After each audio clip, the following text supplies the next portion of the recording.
Hello YouTube people, welcome to another episode from How to Webmaster. Today let's take a look at my lifetime YouTube earnings from all the way back in 2012 up until now July 2022.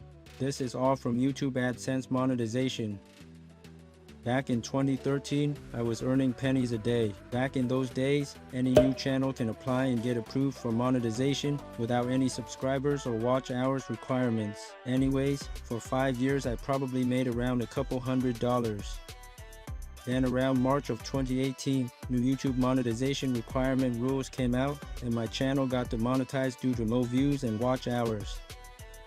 It took 1.5 years to finally get monetization again in May 2019. So basically within 3 years since monetization, I have earned around $23,000. Alright, that's the entire story of my lifetime earnings so far with my YouTube channel. Thanks for viewing. Please subscribe to my channel for more YouTube tips, tricks, and earnings updates.